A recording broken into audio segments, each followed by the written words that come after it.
Hey everyone, it's me, Eodgamer here, and today we're back with another Lightcone review from basically what HoYoLab just officially posted a couple of days ago for Blade's Lightcone banner. Now there are 3 4-star Lightcones, and we will get into review of all of them as well as talking about the overall banner in perspective as well.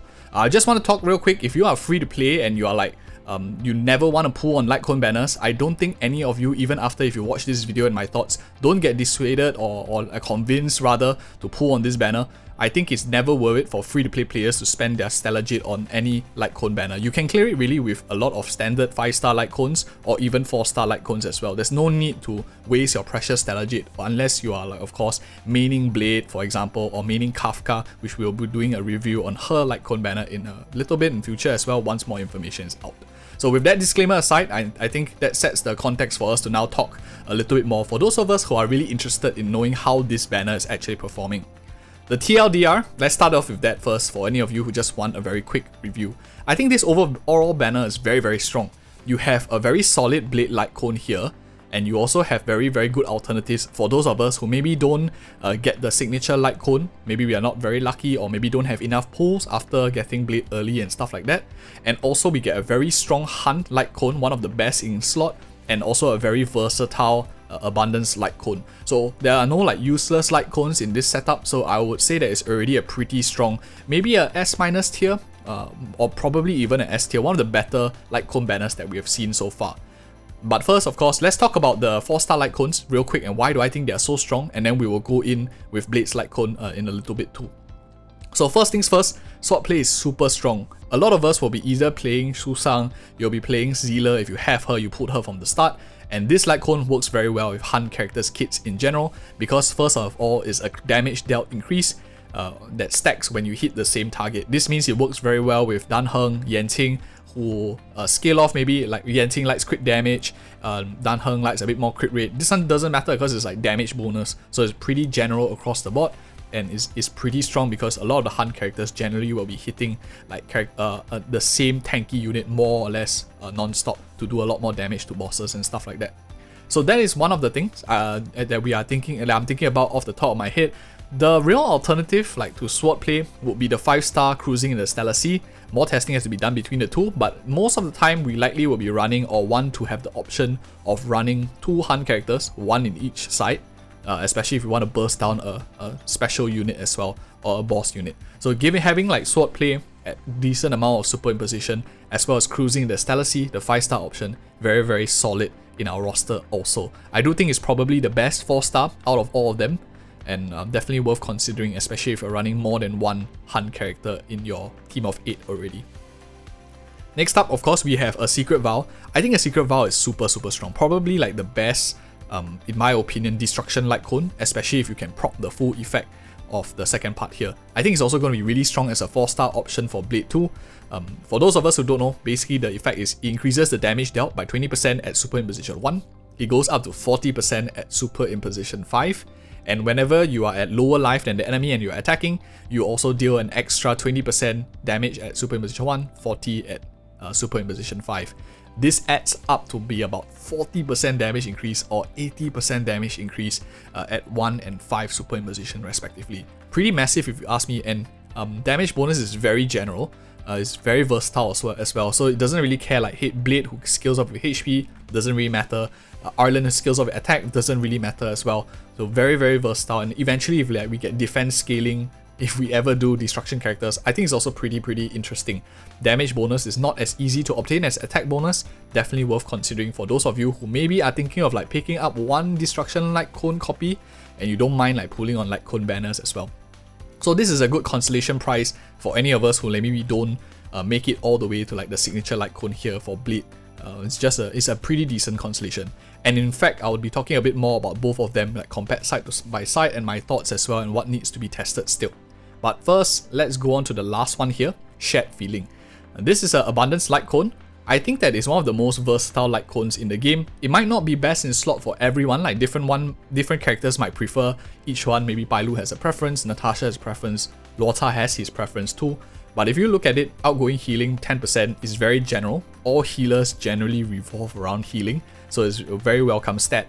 And not only that, when wearer uses a skill, you restore 2 energy for all allies. They might not use skill all the time, like because healers also want to use basic attacks, also because you don't want to be taking out too much skill points. But I think that this versatility of having the option of every character being able to use it is something worth considering, and it might be worth the downside of just focusing on skill. Of course, it would be nice if this one had like basic attack and skill and restores all energy for all allies. So those are like some thoughts that I'm thinking of. I think this is still a pretty decent Lightcone.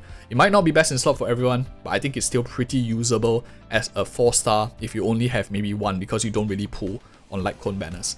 So far on my thoughts on overall on the banner, if you are going for Blades Lightcone, you're thinking of pulling this, I think this is a solid Lightcone banner to get. Because even if the worst case scenario, you don't get this, you at least still have a good alternative with Ireland's Lightcone. But of course, 4-star Lightcones are never guaranteed. Like, you will not be guaranteed to get Super Imposition 5 of this, even if you put like 180 times, because you have an RNG element to it. But hopefully we at least get one in our process as well. But other than that, even if you don't, you get Swordplay, you get the Abundance Lightcone, Shared Feeling. Both of them are also really strong. I don't even think it's much of a loss if you get this at high Super Impositions. This might even be the best out of all three Lightcones, of the 4-star Lightcones, if you ask me. And of course, now let's talk about the Unreachable Side, the golden prize, or the one that people most likely will be thinking about when pulling on this banner, because realistically speaking, this one is going to be best in slot probably for Blade, but other than that, not many characters currently in the game probably would like this one really well. Let's first talk about the itself as stats, and I'll talk about some alternatives and something that I want to test or am thinking about testing in future to confirm some of my opinions too. Firstly, increases whereas crit rate and HP by 18%. For those of you who don't know, Destruction Lightcones don't have crit rate. It's very rare, and I think none of them have it in the game currently to give crit rate. 18% crit rate is quite massive, because if you convert it to crit damage, the equivalent ratio probably will be like 36% crit damage, which is quite high if you ask me. And of course, once you attack or consume their own HP, you increase your damage by 24% and is dispelled after the user attacks. This means that Blade, who basically in his enhanced attack, or his counter attacks, he usually saps his own life also, so you definitely get a good amount of buffing, especially since his whole kit revolves around that. So this is more or less made for him. If you ask me who else can use this, I think Ireland could use it as well, since every time Ireland uses his skill, he also saps his own life to do damage. That could be also quite interesting to think about. Clara also might be able to use this quite well. She doesn't mind a bit of additional HP stat to make her a little bit chunkier, but at the same time, whenever she's attacked and does that counter attack, she does get this 24%. What it seems also is that they didn't specify in this writing here whether when you're attacked you have to lose HP. In that case, if it doesn't, for example, if you put a shield up and you get attacked but you don't take damage, like for Clara's case, for example, maybe you put like Mark 7 with Clara, then in that case she might be able to use this combo quite well, and also as a versatile option to put it on her as well. More testing has to be done, because Hoyoverse has been known to be quite iffy with their conversion or translation from Chinese to English as well. So this one, I can never confirm anything just reading it off here, because you never know whether the actual mechanics might differ in-game. Has to have more testing. And speaking of testing, the one thing that I really want to know, if you look at here the stats of the HP and attack, this is 1270 and 582. If you look down here at this Lightcone here, that is like a 20% less here and about a 20% less in the base stats for this amount. And the question that I really am curious about, what if this one is at Super Imposition 5? If you have a Secret Vow at Super Imposition 5, this is 80% damage increase. Assuming that, let's say 20% here, assuming based on base stats alone, maybe Blade gets already 20% from just the base stats from a 5-star equivalent, you still need to get past this a huge monstrous Super Imposition 5 80% stat here.